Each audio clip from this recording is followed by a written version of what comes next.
نحمده ونصلي على رسوله الكريم اما بعد۔ السلام علیکم ورحمۃ اللہ وبرکاتہ۔ امید کے سامعین کرام خیر و عافیت سے ہوں گے۔ یہ کلپ گزشتہ پارٹ ون سے پیوستہ ہے، تو جو حضرات پارٹ ون نہیں سنے ہیں وہ ڈسکرپشن میں لنک کے ذریعے پارٹ ون سن سکتے ہیں۔ وہ سننے کے بعد اگر یہ کلپ سنیں گے تو زیادہ فائدہ ہوگا۔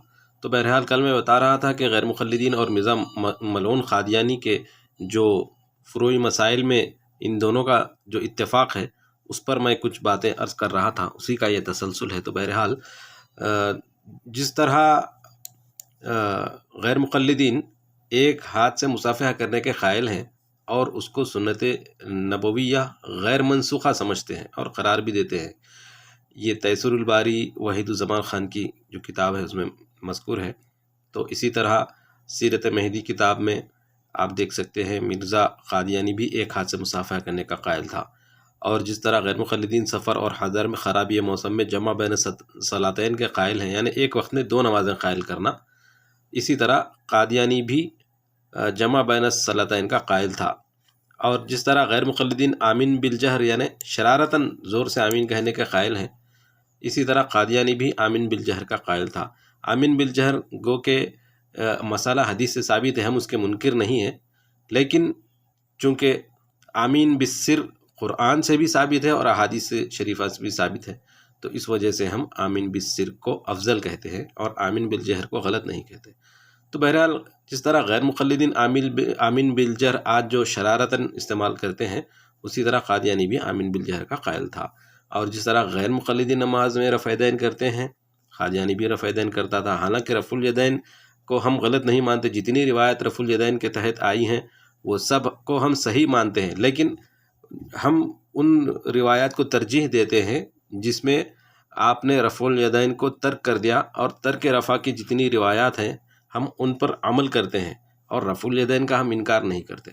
تو بہرحال اس کے بعد ایک اور مسئلہ ہے جس میں یہ غیر مقلدین اور مرزا غلام قادیانی ایک ساتھ نظر آتے ہیں، وہ ہے قرأت خلف الامام کا مسئلہ، کہ جس طرح قرأت خلف الامام غیر مقلدین کے نزدیک جائز ہے، قادیانی بھی قرأت خلف الامام کا قائل تھا۔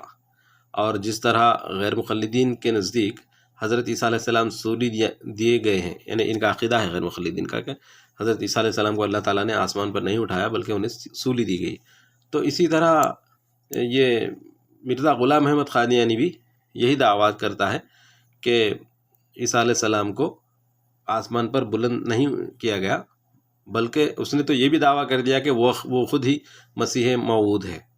اس کے لیے آپ کشتی نوح ایک کتاب ہے، اس کے تعلق سے اس کا مطالعہ کر سکتے ہیں، جس میں صفحہ نمبر 48 پہ یہ بات آئے گی۔ اہل حدیثوں میں آج بھی معتدل مزاج لوگ موجود ہیں جو ائمہ کرام کی، اسلاف کی تعظیم و تکریم کرتے ہیں، لیکن کچھ شریر قسم کے، چچور قسم کے لوگ ہیں جو یہ کہتے ہیں کہ مرزا ملعون قادیانی حنفی تھا، جبکہ یہ بات سراسر غلط ہے۔ خود مرزا کی بیوی کا اقرار ہے کہ مرزا صاحب اہل حدیث تھے۔ سیرت مہدی جلد 1 صفحہ نمبر 57 پر دیکھ سکتے ہیں۔ سامعین کرام، آپ سیرت مہدی اگر مکمل کتاب پڑھ لیں گے تو ساری تفصیل آپ کو معلوم ہو جائے گی۔ میں کچھ اہم باتیں آپ کو اس میں سے بتا رہا ہوں۔ وہ یہ کہ غیر مقلدیت مرزا کا سسرال تھا اور مرزا ان کا داماد تھا، اس میں لکھا ہے۔ اور یہ بھی لکھا ہے کہ نذیر حسین دہلوی جو غیر مقلدین کے بہت ہی مشہور عالم ہیں، انہوں نے خود اس مرزا ملعون کا نکاح پڑھایا تھا۔ اور مرزا کے جو اساتذہ ہیں اس میں مولوی فضل احمد یہ غیر مقلد تھا، اور دوسرا سید گل یہ شیعہ تھا۔ اور اسی طرح مرزا قادیانی اور محمد حسین بٹالوی جو فرقہ اہل حدیث میں بڑے عالم گزرے ہیں، یہ دونوں ہم مکتب تھے۔ تبھی تو محمد حسین بٹالوی نے اس مرزا کی جو کتاب ہے براہین احمدیہ، اس پر تقریض لکھی تھی۔ اسی کتاب میں مرزا غلام احمد قادیانی لکھتا ہے کہ فرقہ اہل حدیث اپنے اصل کے اعتبار سے نہایت قابل قدر ہے۔ تو بہرحال سامعین، بہت ساری باتیں ہیں جن کو ذکر کرنے سے یہ کلپ طویل ہو جائے گا، میں یہیں پر اس بحث کو ختم کرتا ہوں۔